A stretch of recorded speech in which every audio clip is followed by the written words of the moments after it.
Bonjour à tous. Le but de cette vidéo est de détailler le fonctionnement de la liste des parcelles, avec l'accès aux données sur les parcelles, la modification des données et la création de nouvelles parcelles. Si vous n'êtes pas familier avec le fonctionnement du front office, ou si vous n'avez pas encore créé votre espace utilisateur, je vous invite à aller voir les vidéos précédentes qui détaillent ces deux points. Donc pour accéder aux données sur les parcelles, on clique sur Liste des parcelles.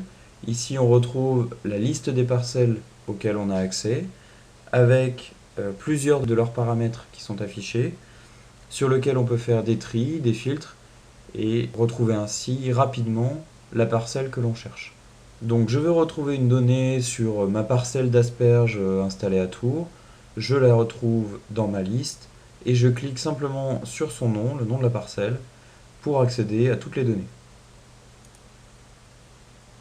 On retrouve ici toutes les informations sur la parcelle, donc qui peuvent intéresser toutes les personnes qui y ont accès, que ce soit installateurs, ceux qui font le suivi, l'agriculteur, etc. Et donc dans ces différentes informations, on va pouvoir retrouver la situation géographique, comment aller jusqu'à la station, qui a accès ou qui est propriétaire de la parcelle pour pouvoir le prévenir, quelle station est installée, et quel type de parcelle c'est, avec quel type de sol, quel type de culture. Donc chacun des paramètres comme le nom de la parcelle ou le fuseau horaire est écrit sur la gauche. Juste à côté, on peut voir l'information actuelle. Donc si on vient pour consulter l'une des informations, on vient le trouver ici. Et si on vient pour modifier l'une des informations, on va venir chercher à droite dans le champ qui est correspondant à l'information que l'on veut modifier, pour modifier ce qui est écrit dans l'une de ces cases, ou plusieurs de ces cases, et cliquer, une fois que les modifications sont faites, sur modifier les informations de la parcelle pour modifier l'information en question.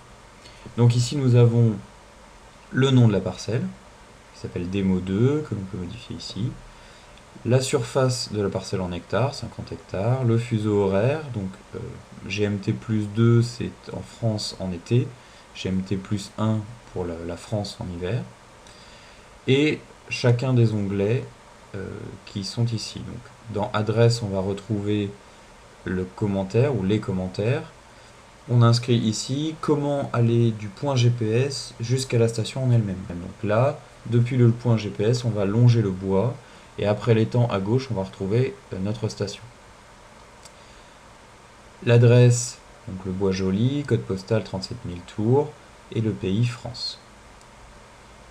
Le point GPS, c'est sur carte géographique qu'on le retrouve, donc latitude, longitude. Le point sur une carte, on peut dézoomer et zoomer, soit en utilisant la roulette comme je viens de le faire, soit en utilisant les boutons de zoom, dézoom qui sont ici. Et pour modifier un point GPS, on peut soit modifier directement la latitude ou la longitude ou les deux, soit venir bouger le point directement sur la carte pour le mettre à l'endroit où l'on veut, ou dans la ville où on veut, même dans le pays où on veut, selon le zoom des zooms que l'on a.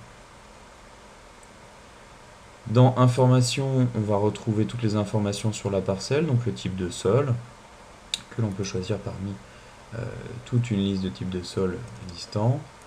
Le type de culture, pareil, nous avons toute une liste des cultures.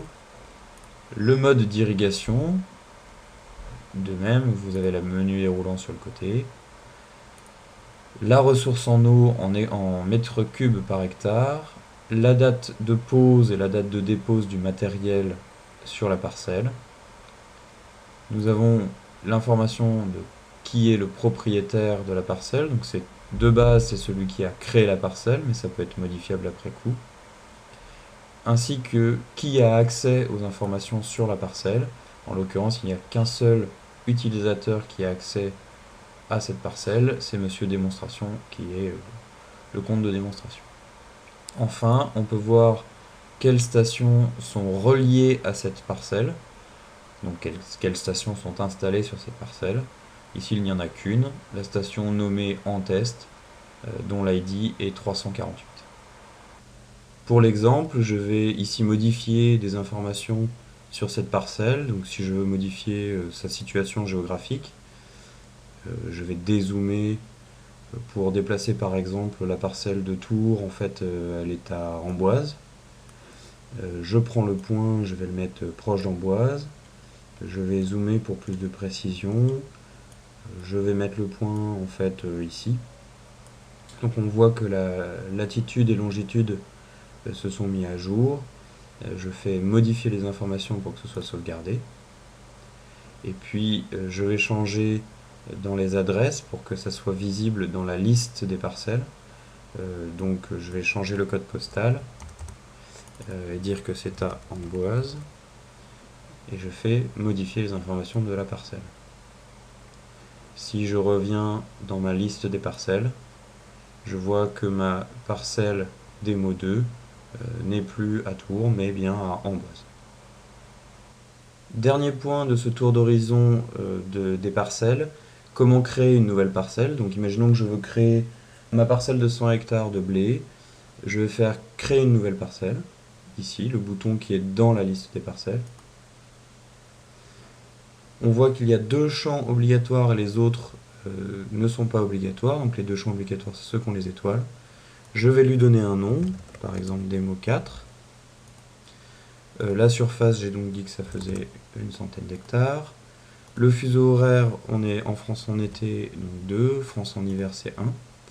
Commentaire, ce sera donc comment aller du point GPS jusqu'à la station, mais je ne le remplirai qu'après, par exemple.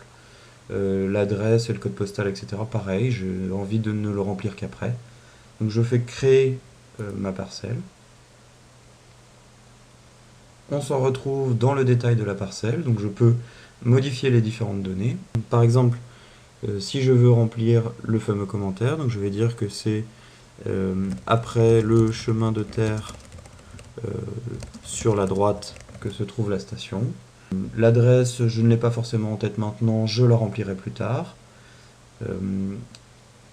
Je vais dire où se trouve la station au niveau du point GPS. Donc par exemple, complètement arbitrairement, je vais dire qu'elle se trouve ici. Je vais renseigner les informations sur la parcelle. Donc disons que c'est des groies moyennes. J'ai dit que c'était du blé. Et que c'est en aspersion, par exemple sous pivot. Je ne connais pas pour le moment la ressource en eau, donc je la remplirai plus tard. La date de pause, j'aimerais que ce soit par exemple le 15 avril 2016. La date de dépose, je vais l'estimer par exemple en août 2016. Et donc j'ai rempli toutes les informations, je fais modifier les informations. Celles que je n'ai pas remplies, je pourrai toujours le faire après coup. Moi ou les autres personnes qui auront accès à cette parcelle parce qu'ils ont besoin des informations ou parce qu'ils peuvent les modifier. Et on verra dans la liste des stations comment associer une ou plusieurs stations à cette parcelle. Donc ça, vous verrez ça dans la vidéo sur la liste des stations. Si je reviens dans liste des parcelles, je trouve donc ma fameuse démo 4 que l'on vient de créer, dont je suis le propriétaire puisque c'est moi qui l'ai créé, et dont je n'ai pas encore renseigné la ville et le code postal, mais qui est bien en blé. Voilà, j'espère que les explications ont été claires et que vous avez tout compris sur le fonctionnement des parcelles sur le front office de Challenge Agriculture. Je vous invite à aller voir les vidéos sur la liste des stations, sur les configurations et sur les listes des cartes SIM. Bonne journée, à bientôt!